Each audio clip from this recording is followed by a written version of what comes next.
All right, so here's my presentation about myself. I'm gonna click this timer right here so I don't go over. On the professional side, I got my start in the Princeton Fire Department.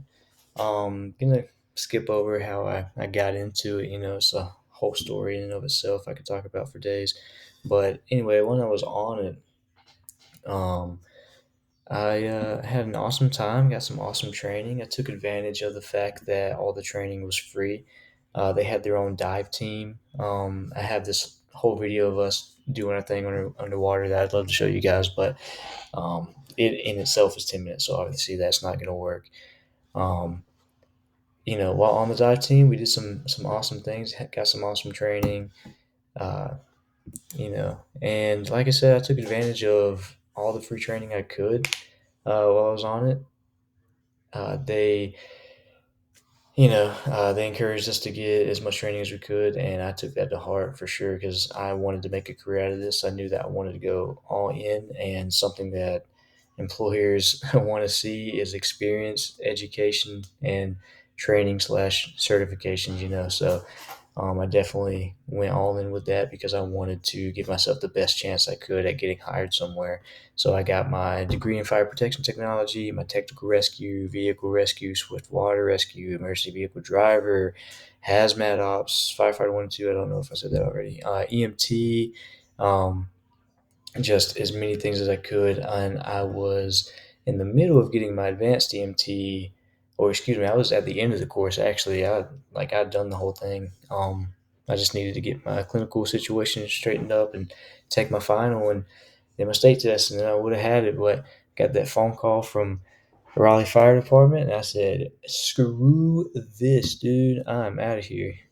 Um, and Scott being a wonderful instructor. This is them demonstrating fast, how fast Bowie, how fast can you intubate somebody? It's never how it looks in real life, let me tell you. Anyway, like I said, I got that phone call from Raleigh Fire Department, and I hopped on. Um, yeah, it was something. It was a day I'd never forget getting that phone call from them and getting the email to solidify it that I was hired onto the fire department and I was selected for the academy. It's something I worked so hard for. They do have a 6 month selection process of just physical agility test, written test. That's much like the ASVAB. They have psychological evals, medical evals. On top of all the normal things like the interviews and the background checks and the drug screenings and whatnot. Once you're in the academy, it is a 7 month long academy, so now a whole year's gone by. In that 7 month academy, you're doing some awesome training. It was the best training I think I've ever had in my life up to this day. So far, nothing's ever even come close to the quality of training, the passion that the instructors had, um, the level of detail in making everything as realistic as they possibly could, um, and just getting your reps in, like rep after rep after rep, treating it like it is a sports program. Because I mean, look at how successful sports players can become, and it's because they get their reps in right with every little single thing on the just dude. I can get on a whole soapbox about that. It is something I'm super passionate about. Something that was awesome that was part of their academy was the RIT training. RIT is Rapid Intervention Team, for those of you who don't know. So it's going in and finding down firefighters and getting them out of a bad situation. So Raleigh takes that super seriously. They have their own training that they put you through. After that, they send you to the breathing school where everything is just under live fire for a whole week. And yeah, every little thing to every big thing is just under live fire the whole time. They have flashover simulators. They have multiple burn buildings and Connex boxes. They had this whole commercial building that I believe is like 3 or 4 stories with an upper deck and a basement. And that's the building that you do a bunch of things in over the course of the week. But you also have your final scenario in that building. And that's where they The instructors, they will actually uh, go in and act as the down firefighters. And like I said, everything's under live fire. You have to go in, find your instructors, and pull them out. It's a whole 3 hour event. We did it in an hour and a half. We're just that freaking good, y'all. After all that, graduation was awesome. It was just a amazing feeling to finally get through that whole thing. You invite your friends and family. There was no limit on the people that you could bring, and we did it at the convention center to make sure we had enough space. It's just a time of cake, going off the pride of everything that you had just been through it. That's so 19 of us made it through. There were thousands of applicants. I believe 22 made it to the pre-hire, and then 19 of us made it through the academy. That's my mom, pinning my Maltese cross to my heart. Um, Super sweet moment, something I'll always remember for sure. Um, yeah, after that, I was assigned to Station 4, put primarily on the engine. That guy in that right photo right over here with the red circle, that's my buddy Ben. Him and I were in the same fire academy. Super rare for us to be stationed at the same station on the same ship together, but we were, and we made sure to make the best of it. We were giving our senior firemen and captains hell, I can tell you that much. Um, and of course, we had a whole 6 month long probation after the academy. We were just hazed, just good old fashioned hazed, but we were also tested every week, every month on our SOPs, SOGs, our policies, our streets. We had to know our streets. It's a vital part of our job for sure. um, Doing all kinds of things. After that 6 month probation, you finally get to kick that new guy shield and get your fireman shield. You are no longer a probationary fireman. You are a solidified fireman. It's a whole thing. They make a huge deal out of it. There's usually some kind of ceremony, something you got to do.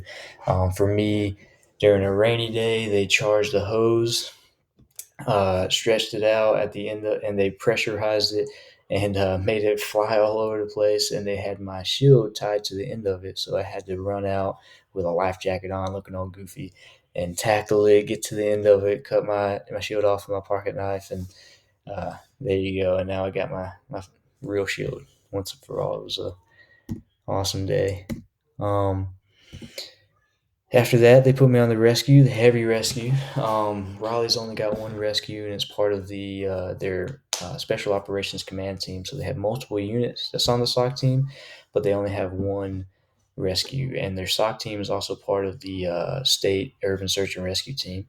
Um, the rescue, like I said, there's only one rescue. It's a heavy rescue, so it's capable of performing confined space rescue, high angle vehicle rescue, search and rescue on fire, swift water rescue. They had their own boat on the the rescue itself, which was crazy and awesome. So it's capable of doing a lot of things, and it's the ride you want to be on because they don't go to medical calls, they don't go to fire alarms, they don't go to fender bender, property damage only type of accidents. They only go to rollovers, pin-ins, structure fires, rescue events. If they get there, it turns out to be nothing to it. They clear up so fast so they can get ready for the next one, and as a result, and like I said too, they have the jurisdiction of all of Raleigh and the municipalities surrounding it, so they can provide mutual aid. And so as a result, that's Raleigh itself has the population of Boston. If you didn't know that, so and it's the fastest growing city in the United States. So you get a lot of cool experience. To put it in perspective, before I was on the rescue, when I was still on Engine 4, in 3 months, we had three working structure fires that I was a part of. On the rescue, in my first cycle, which is three shifts, I had four working structure fires that I was a part of. It was crazy. It was a lot of awesome experience for sure. Um, and yeah, some awesome high angle rescues, swiftwater rescues. I can't count how many vehicle rescues. Confined space trench. I got some pictures of me out there somewhere of me doing some trench work. That's us training. That's not the actual trench rescue call that I was a part of, but I can't find that picture, so I just have to do without it for now. Um, and yeah, that's my Raleigh Fire experience. I can move on to my EMS experience. That one's not as long. There's not too many pictures of me out there in EMS, but I ultimately left the fire department. Same reason everybody else did. They're in the mass exodus, just politics, money, and personal reasons. Um, and yeah, having a great time. But I mean, I will tell you, the look on my face in this picture kind of shows you how I feel about my decision so far. Yeah. So anyway, moving on to my personal life. Some of my hobbies. I love health and wellness. I really enjoy CrossFit, to be more specific. I got into CrossFit at the moment I could afford it. It was something that always piqued my interest, especially since I wanted to get into the fire service. I really wanted to make sure I could carry my own weight and not be that guy who slows everybody else down or gets other people hurt because they have to come after me because I can't perform my own job. Did not want to be that person at all. But yeah, once I got into it, loved it, fell in love with it. Um, and I've had some amazing times, met some awesome people. I've been a part of some amazing things thereof. MMA is another hobby of mine. It's crazy. I did karate and kickboxing for uh, about 12 or 14 years, from when I was 8 years old to 22 years old. And somehow I don't have any pictures of me. I mean, I'm sure my mom does somewhere, but I'm not going to bug her for them. I do have a few pictures of me doing jujitsu. When I first got into it, I've been doing jujitsu for about a year and a half now. This was about 6 months into it. I was doing a triathlon. This was one of the events of the triathlon. Um, and yeah, just doing my thing, not having a clue what I'm doing, really, to be honest with you. In the lower left corner over here, that's my first tournament. And let me tell you, dude, I've almost died in real fires. Doing a tournament is so much more nerve wracking. I don't know why. It's just something about the people looking at you, you doing this in front of your family and friends and whatever. And you think I'd be used to it since I did karate and kickboxing for so long. I competed in that too. But I think I started that at such a young age that that was just another game to me, like another sport. It didn't really matter that much to me, but this was so alien to me. It was just so different. I am engaged. This is my fiance Jessica. We are living it up, just living life together, doing our thing, loving every minute of it with each other. We do live together. We have an apartment. No kids, no pets. We do want a dog, but uh, like I said, we live in an apartment, so we want to. We don't want to get a dog right now. We want to give it the best life that we possibly can. An apartment's just not going to cut it. We did just get back from Hawaii. Wish I had more pictures, but we were too busy, enjoying ourselves. So let me tell you, there was a pineapple drink in my hand the whole time I was there, 100%. And yes, of course, we did work out. No days off. Um. Anyway, that is my adult life in a nutshell. Have any questions? Leave them in the discussion board.